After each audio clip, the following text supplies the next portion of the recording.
Welcome to the Total Wellness Solutions Academy online radio network. I'm Dave, and our mission is simple. We help families make informed decisions that strengthens their overall financial well-being. This is the brief on the Total Wellness Solutions Academy's lesson on savings and value. Since households are already spending money on everyday necessities, the real question is how to make those exact same dollars work much harder for you. Consider this your blueprint for outsmarting retail before diving into the fascinating 25-minute lesson up next. First, let's redefine basic needs. Same dollars, better spent. True value is about cost per use, not just the package price. The company, in our case study, cuts out traditional retail middlemen who typically eat up 63 cents of every dollar by shipping direct to consumer.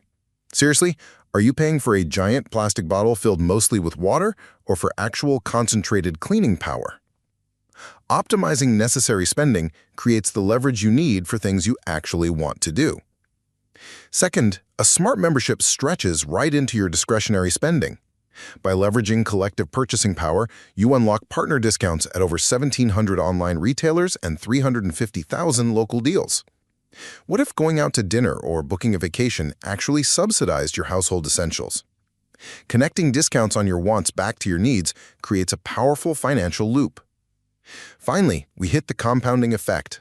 Outside lifestyle spending generates concrete rewards, like loyalty shopping dollars, that come right back for your essentials.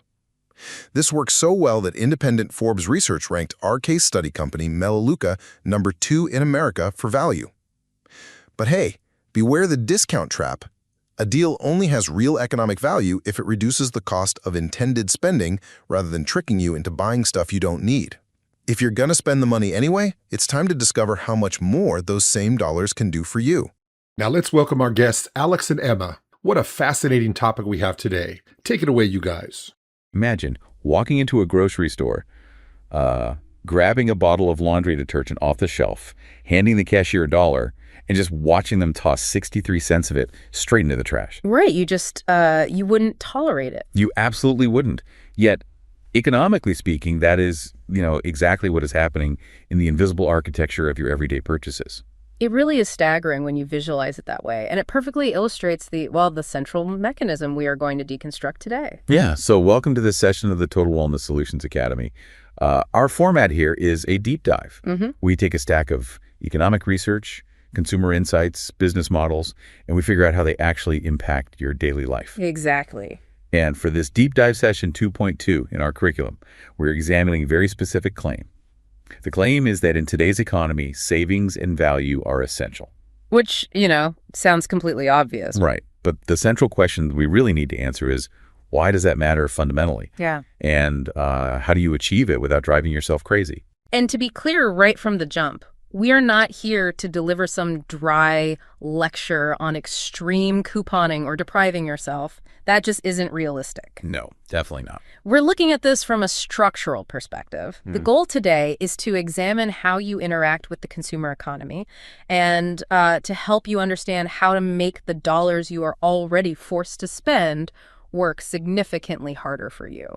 The operative phrase there being, already forced to spend. Yes, exactly. Because every single household operates in what economists call the consumable reality. Yeah. You, me, everyone listening, we are all buying necessities week after week. Laundry detergent, toilet paper, nutrition products, shampoo. Surface cleaners, right? Yeah. The spending already exists. No one has to sell you on the concept of washing your clothes. Right. You just have to replace the detergent when the bottle is empty. Right. And that is the absolute foundation of this entire economic principle. These are non-discretionary purchases. They're recurring expenses that consume a very predictable portion of your household income, regardless of whether you are getting a great deal or a terrible one. The money is going out the door either way. Either way. Yeah. So the only variable you actually control is the efficiency of that spending. Okay, let's unpack this a bit because I want to push back right out of the gate. Sure. When we talk about making necessities more efficient, isn't value just a polite corporate word for cheap?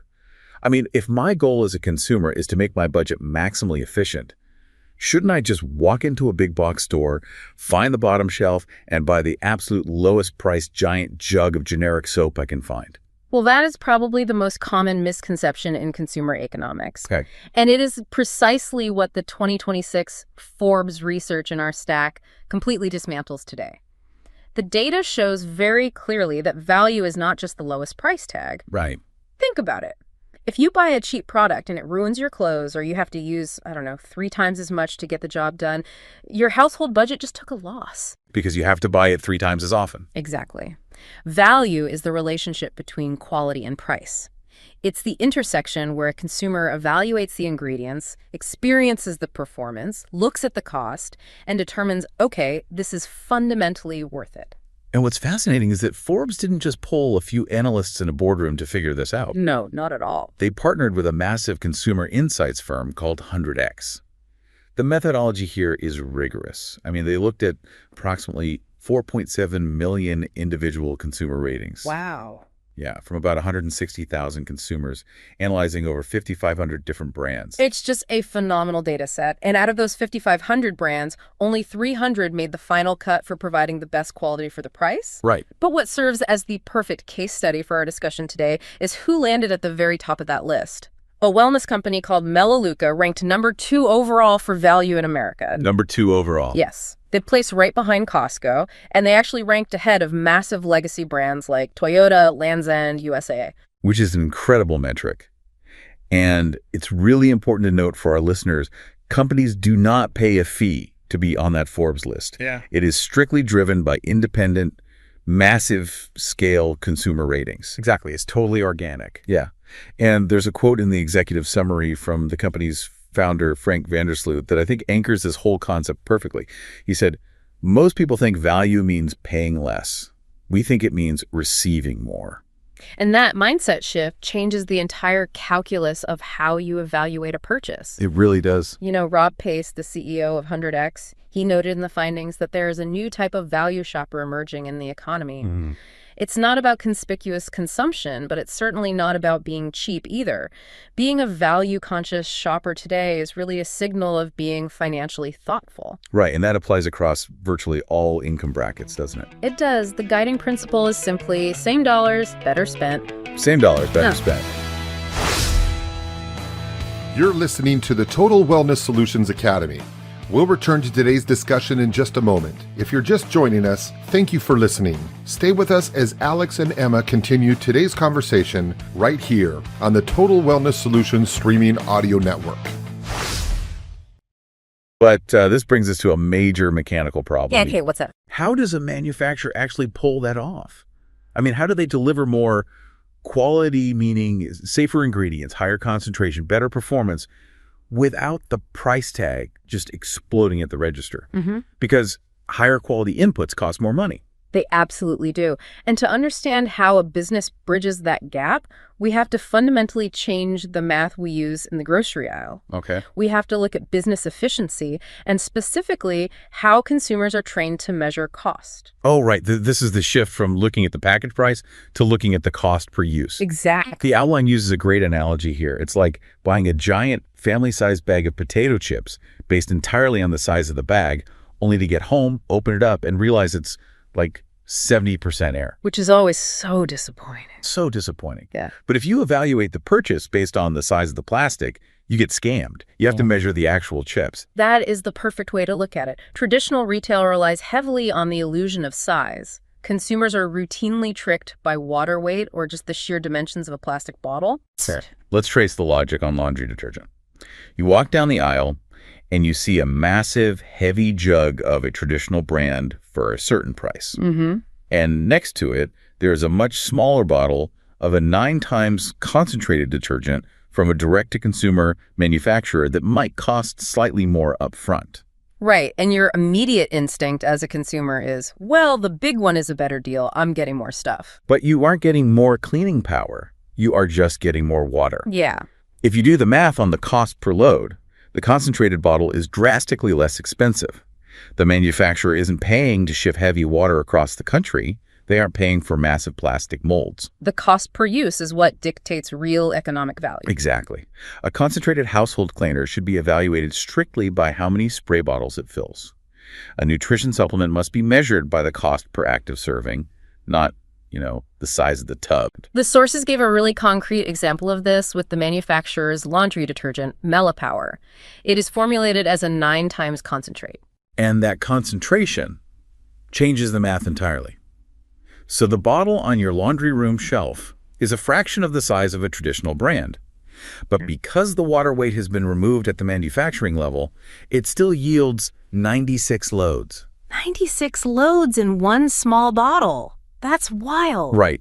And when you calculate the actual cost per load, it dramatically undercuts the price of buying 2 massive, heavy bottles of a leading competitor like Tide, which is what you would need just to reach that same 96 load threshold. And they applied the same mechanism to their glass cleaner, too. It's a 12 times super concentrate. You just mix it with your own tap water at home. Which is brilliant. Yeah, so one small bottle of that concentrate delivers the exact same cleaning capacity as 4.2 standard bottles of Windex. That's amazing. And by analyzing that cost per use, you strip away the illusion of the plastic packaging. You turn value into a quantifiable, measurable data point rather than just, a subjective feeling you experience at the checkout register. Yeah, you're not just looking at a giant bottle and assuming it's a good deal. Exactly. So, if cost per use is the lie detector, traditional retail products seem to fail the test spectacularly. They really do. I follow the math, but it still leaves a gap in the logic for me. Okay, where? Even if they save money on shipping less water, how can the direct-to-consumer manufacturer in our case study afford to put premium, safer ingredients into the bottle in the first place, while still beating the cost per use of the cheap synthetic stuff at the big box store? Well, to answer that, we have to return to your opening scenario. With the trash can. Yes. We have to examine what economists call the supply chain leak. Okay. The research refers to this as the 63-cent problem. In traditional retail, a shocking amount of the capital you hand over at the register has absolutely nothing to do with the product inside the box. It doesn't go to the ingredients at all. No. Up to 63 cents of every single traditional retail dollar is siphoned off by a massive web of middlemen. That is wild. Walk me through that. Where exactly is that 63 cents going? It honestly reminds me of ordering a large pizza for your family. Oh, how so? Well, imagine you buy this large pizza. Correct. By the time it actually arrives at your dining room table, the delivery driver took a slice, the marketing agency that ran the commercial took a slice, the regional distributor, the grocery store landlord, they all took a slice. That's depressing. Right. You paid full price for a large pizza, but you're only feeding your family the 3 slices that are left over. Let's track a generic bottle of cleaner from a traditional brand. It is often produced by a contract manufacturer overseas. From there, you're paying freight forwarders to put it on a cargo ship. You're paying port fees. Then it goes to a national wholesale distributor who, of course, takes a cut. Right. Everyone takes a cut. Then it travels to a regional warehouse. Then the brand has to pay millions in national advertising campaigns just to get you to recognize the logo. Right. The TV commercials, these social media ads. Exactly. They pay millions for celebrity endorsements. And finally, they pay what are called slotting fees. What are slotting fees? It's a massive premium paid directly to big box stores just for the privilege of sitting on an eye-level retail shelf. Oh, wow. So none of those expenses actually make the cleaner better. None of them. None of those dollars make the shampoo healthier for your hair. You're literally just financing the logistics and the marketing of the bottle. Precisely. By the time that product lands in your shopping cart, the budget allocated for the actual ingredients was basically pennies. Unbelievable. Now, contrast that with the direct-to-consumer model we are analyzing. This organization utilizes vertical integration. 99% of their raw materials and packaging are sourced and made in the USA. Okay. They research, develop, and manufacture the products themselves in their own facilities. Because they don't sell in big box stores, they just bypass that entire maze. Exactly. They ship the finished product directly to a regional fulfillment center and then use last mile delivery like, UPS or FedEx to bring it right to your front door in 2 to 3 days. They bypass the traditional retail markups entirely. Yes. They take that 63 cents that would have been wasted on television commercials, wholesale middlemen, and shelf space, and they aggressively reinvest it. So part of it goes into securing much higher quality ingredients, and the rest goes back into savings for the consumer. Exactly. What's fascinating here is the macroeconomic result of that efficiency, especially lately. If you aren't reliant on convoluted overseas manufacturing and a dozen middlemen, you isolate yourself from global volatility. That's a huge point. We all remember the supply chain crises of the last few years. Oh, yeah? Traditional retail products saw price increases of roughly 20 to 30% since the pandemic. Right. Everything got so expensive. But the research shows that this vertically integrated, direct-to-consumer model only saw price increases of about 5 to 10% during that exact same period. Wow. That pricing stability is a massive component of how a household sustains value over a decade. You're listening to the Total Wellness Solutions Academy. We'll return to today's discussion in just a moment. Once again, if you're just joining us, welcome to our broadcast. It's listeners like you who inspire conversation like these. If you're enjoying today's conversation, be sure to follow our channel and join us when we go live for future Academy discussions. And now, back to our program, already in progress. Okay, here's where it gets really interesting, though. Okay. If the goal is to maximize the household budget, getting better value on laundry detergent and shampoo is fantastic. Uh-huh. But that's only a fraction of where our money goes. Right. We have to look at the rest of the budget. We've covered our needs, the necessities, but households also spend a massive amount of capital on wants, discretionary spending, travel, dining out, electronics, buying clothes. How in the world does a wellness and household goods manufacturer capture value on, like, a Friday night at the movies? By leveraging the economic mechanism of collective purchasing power. Okay, explain that. Think about the dynamics of negotiation. As an individual consumer, you have zero leverage. If you walk into a major hotel chain or log on to a massive online electronics retailer and ask for a 30% discount because you manage your household budget well, they're going to politely ask you to leave. Right. I can't just declare, I am the CEO of my household economy, give me a deal. Exactly. But an organization that aggregates hundreds of thousands of active, loyal consumers, that organization wields immense bargaining power. I see. They can approach those same national retailers and present a very compelling business case.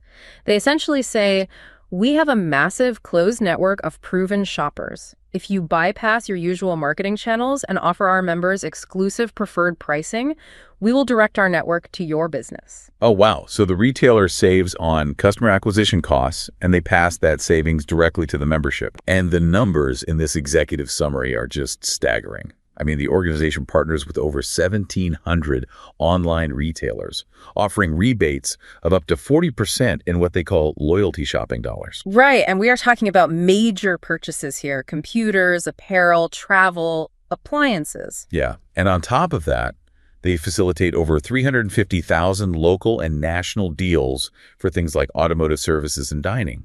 Which brings up a really critical behavioral economics question. We have to examine the psychology of the discount here. I am so glad you brought this up because I really need to push back on this whole concept. Go for it. Aren't we just incentivizing people to buy things they don't actually need just to get that dopamine hit of a sale? I mean, if I buy a $3,000 television I never planned to buy, just because the membership app gave me 10% cash back, I didn't save $300. I lost $2,700. You are entirely correct. And the economic literature is very firm on this rule. A discount on something you were never going to buy is zero saving. Exactly. Spending additional unplanned capital merely to obtain a discount is just terrible household management. The true value of this expanding footprint only exists when it reduces the cost of intended spending. Okay, so if my family's budget already allocated money for pizza on Friday night, and I use the membership network to get a buy one, get one free deal at our local place, that is real economic value because it protects the dollars that were already earmarked to leave the house. Yes, exactly. It's about letting the membership benefits follow the consumer out of the product catalog and into their everyday life. Yeah. And that ecosystem is further strengthened by how they structure their rewards. Yeah, the research outlines a rewards Visa card that bridges this gap brilliantly. They offer up to 6% back in loyalty shopping dollars on the company's own consumable products, but they also offer 4% back on everyday outside expenses like gas, groceries, and dining. It reminds me of putting solar panels on your house. You are out in the world generating power, or in this case, spending dollars on your necessary commute or your grocery run, and you are feeding that energy back into your own household grid to subsidize the cost of your internal necessities. That is a highly accurate analogy. It creates a completely closed loop of efficiency. When your external spending on gas and groceries generates financial benefits inside the membership, you fundamentally alter the value proposition of your budget. Because you're expanding the pool of dollars. Exactly. You're expanding the pool of household dollars from which the membership can create value. It is a complete paradigm shift. But this is the moment where I need to play devil's advocate again. You're listening to the Total Wellness Solutions Academy. We'll return to today's final segment in just a moment. Thank you for joining our broadcast. We hope you found this conversation informative, thought-provoking, and worthwhile. Be sure to follow our broadcast and let us know if you have any questions or suggestions for future topics. And now, back to our concluding segment of this program's discussion. Okay, let's hear it. Because we have to talk about the structure of the membership itself. This is where the rubber really meets the road for the consumer. The research outlines the requirements for this specific model. Right. There is a $19 annual fee, though it's currently offered at $1 for the first year, which is, basically negligible. But it requires a monthly commitment of 35 product points. Which is the most crucial operational component of the entire business model. I hear that, Yeah. but to the average person, a monthly quota sounds like a giant red flag. I get that. It sounds like a subscription trap, Behaviorally, people despise quotas. What if I have a slow month? Am I forced to buy a bunch of products I don't need and stockpile them in my garage just to keep my membership status? How does this model account for actual human nature? It's a very fair question. Yeah. And to answer it, if we connect this to the bigger picture, we have to look at the broader mechanics of supply chains. We need to talk about the economics of predictability. Okay, explain the math to me. In the United States, that 35-point minimum translates to roughly $70 to $80 a month. Okay. Break that down, and it is about $18 to $20 a week. Now, recall our discussion on the consumable reality from the beginning of this deep dive. Right, the stuff we're buying anyway. Exactly. A standard household is already spending significantly more than $80 a month at big box stores and grocery stores on dish soap, laundry detergent, toothpaste, shampoo, deodorant, and vitamins. Easily. I mean, a family of four is probably double or triple that. Easily. So you are not adding a new $80 expense to your life. Mm-hmm. You are simply redirecting $80 that you were undeniably going to spend at a giant retail chain anyway, and you're choosing to spend it directly with the manufacturer instead. I understand the redirection of funds. That makes sense. But why mandate it every single month? Why not just operate like a regular online store and let people buy whenever they feel like it? Because predictability is the single greatest driver of business efficiency. Oh, interesting. In traditional retail, a manufacturer operates on a giant guessing game. They have to guess how much inventory the market might want. They guess how much to send to a distribution center in Ohio and how much to allocate to a shelf in Texas. When they guess wrong, which they frequently do, products sit in warehouses, they expire, or they take up highly expensive retail space. And someone has to pay for that waste. Exactly. That waste is massive, and it is factored directly into the baseline price tag of the product. You, the consumer, are paying for their inefficiency. So, by operating a membership model where hundreds of thousands of people are reliably ordering at least 35 points every single month, the manufacturer can forecast demand with near-perfect accuracy. They know exactly how much raw material to purchase. They know precisely how much to manufacture on any given Tuesday. wow, so there's virtually zero wasted inventory. Zero. It guarantees that the products you receive are always exceptionally fresh because they move straight from manufacturing to the shipping box. And most importantly, it drastically lowers their overhead costs. I see. It's almost like a community-supported agriculture box, like a CSA. Oh, yeah, that's a great comparison. You buy a share of a local farm up front for the season because the farmer knows exactly how many mouths they need to feed. They know exactly how much to plant. Exactly. There's no unsold produce rotting at a farmer's market. And in return for your commitment, you get vastly better, fresher produce at a lower cost than the supermarket. That is exactly the dynamic. The consumer trades a very small amount of purchasing predictability, agreeing to buy the essentials they already need on a monthly rhythm in exchange for vastly superior value, higher quality ingredients, and stable pricing. And to address my own pushback about the risk of stockpiling, the research explicitly notes this is backed by a 100% empty bottle satisfaction guarantee. Right. It operates on a month-to-month structure, and there are absolutely no long-term contracts. So if it doesn't fit your household rhythm, you just cancel.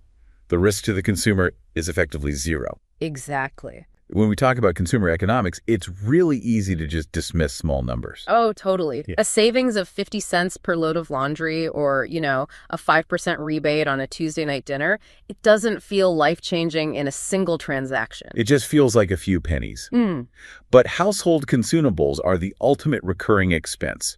You will buy toilet paper, dish soap, and toothpaste repeatedly for the rest of your life. Literally forever. And when you combine the continuous savings of concentrated direct-to-consumer products with the recurring generation of those loyalty shopping dollars from your discretionary spending, you are basically applying the principle of compound interest to your daily consumption. Because the expenses repeat, the improvements in value repeat, and they accumulate. Yes.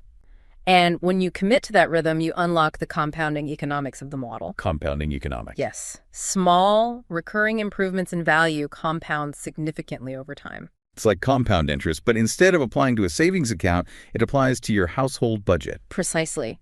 A household buys cleaning supplies every month. They buy personal care items continually throughout a lifetime. If you improve the cost per use, or you upgrade the safety of the ingredients, or capture reward points on those non-negotiable purchases by even a small margin, and then you repeat that smarter purchase hundreds of times over a decade, the cumulative financial and wellness impact is enormous. So the central question shifts from, how much did I save on soap today, to how much additional total value can repeated, intelligent purchasing decisions create for my family over time. That is the exact transition in mindset that defines a financially thoughtful consumer. We have covered a tremendous amount of ground today.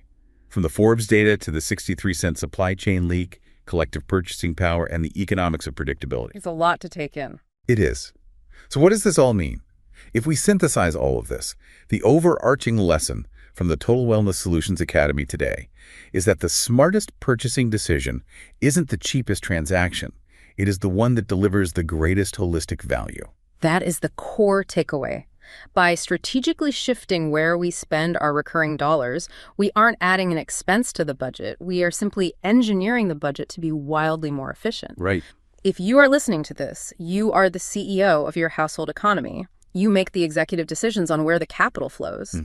If you are going to spend this money on consumables anyway, and the economic reality dictates that you absolutely will, why wouldn't you position those dollars where they work the hardest for you? Exactly.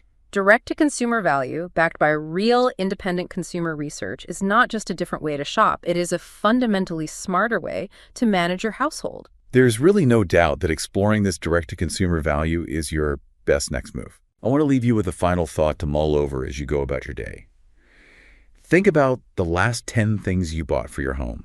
Maybe a surface cleaner or laundry pods or a bottle of vitamins. Ask yourself, how much of what you paid actually went into the raw ingredients that are touching your kitchen counters, your clothes, and your body? And how much of your hard-earned money did you hand over just for the privilege of seeing that brand on a television commercial or sitting on a premium store shelf? It is your money. Maybe it's time you kept the change. Thank you for joining us today. We hope today's conversation gave you something worth thinking about. Join us again next time as we continue exploring ideas that help families improve their overall wellness by shopping smarter and building better financial futures. Until then, take care.